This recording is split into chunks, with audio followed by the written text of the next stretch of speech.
13वां अध्याय। आगामी 7 मनवंतरों का वर्णन। श्री सुखदेव जी कहते हैं, परीक्षित, विवस्वान के पुत्र यशस्वी श्राद्ध देव ही 7वें वैवस्वत मनु हैं। यह वर्तमान मनवंतर ही उनका कार्यकाल है।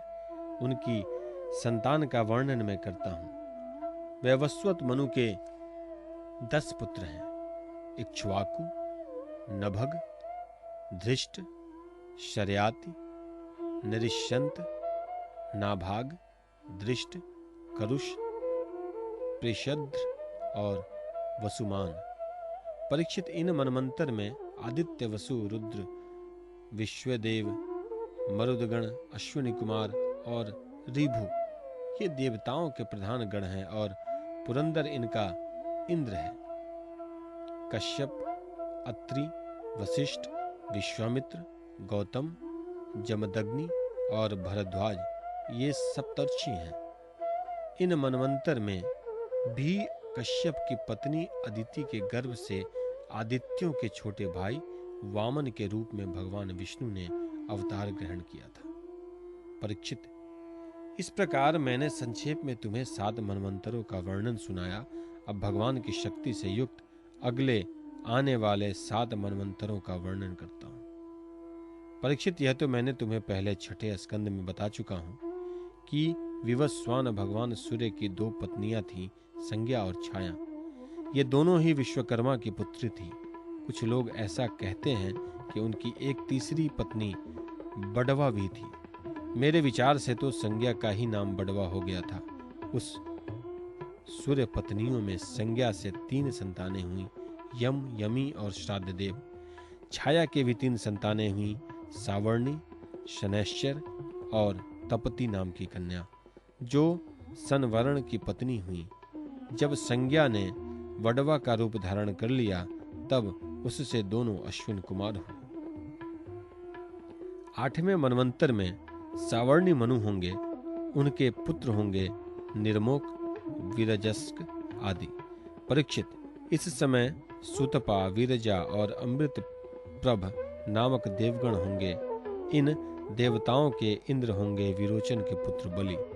विष्णु भगवान ने वामन अवतार ग्रहण करके इन्हीं से 3 पग पृथ्वी मांगी थी, परंतु इन्होंने इनको सारी त्रिलोकी दे दी। राजा बलि को एक बार तो भगवान ने बांध दिया था, परंतु फिर प्रसन्न होकर उन्होंने इनको स्वर्ग से भी श्रेष्ठ सूतल लोक का राज्य दे दिया।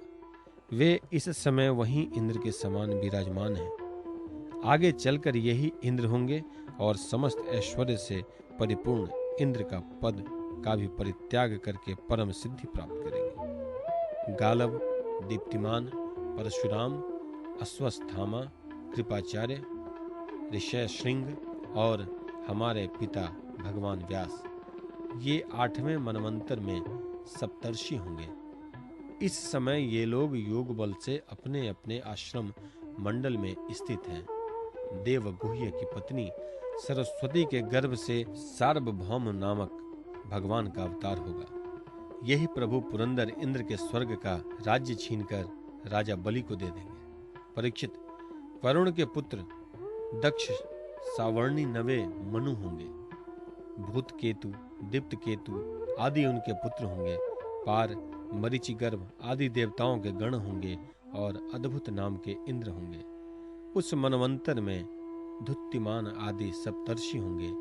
आयुष्मान की पत्नी अंबुधारा के गर्भ से ऋषभ के रूप में भगवान का कालावतार होगा। अद्भुत नामक इंद्र उन्हीं की दी हुई त्रिलोकी का उपभोग करेंगे। 10वें मनु होंगे उपश्लोक के पुत्र ब्रह्म सावर्णी। उनमें समस्त सद्गुण निवास करेंगे। भूरिशेण आदि उनके पुत्र होंगे और हविष्माण, सुकृति, सत्य, जय, मूर्ति आदि सप्तर्षि, सुवासन, विरुद्ध आदि देवताओं के गण होंगे और इंद्र होंगे शंभु।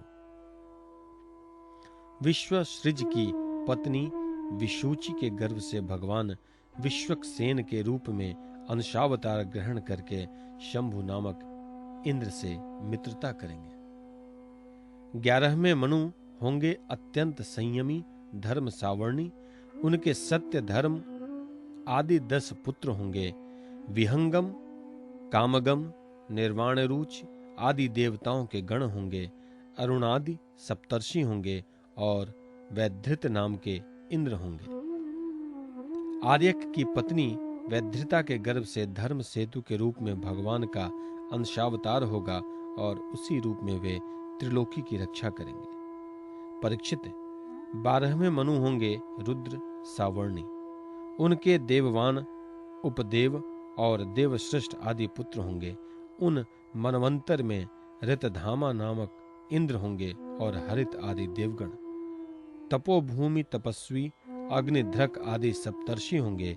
सत्यसाह की पत्नी सुनृता के गर्भ से स्वधाम के रूप में भगवान का अंशावतार होगा और उसी रूप में भगवान उस मनवंतर का पालन करेंगे। 13वें मनु होंगे परम जितेंद्रिय देव सावर्णी, चित्रसेन, विचित्र आदि उनके पुत्र होंगे। सुकर्म और सुत्राम आदि देवगण होंगे तथा इंद्र का नाम होगा दिवसपति। उस समय निर्मोक और तत्वदर्श आदि सप्तर्षि होंगे। देवहोत्र की पत्नी बृहति के गर्भ से योगेश्वर के रूप में भगवान का अंशावतार होगा और उसी रूप में भगवान दिवसपति को इंद्र पद देंगे। महाराज, 14वें मनु होंगे इंद्र सावर्णी, उरु गंभीर बुद्धि आदि उनके पुत्र होंगे। उस समय पवित्र चाक्षुष आदि देवगण होंगे और इंद्र का नाम होगा शुचि। अग्नि, बाहु, शुचि, शुद्ध और मागध आदि सप्तर्षि होंगे।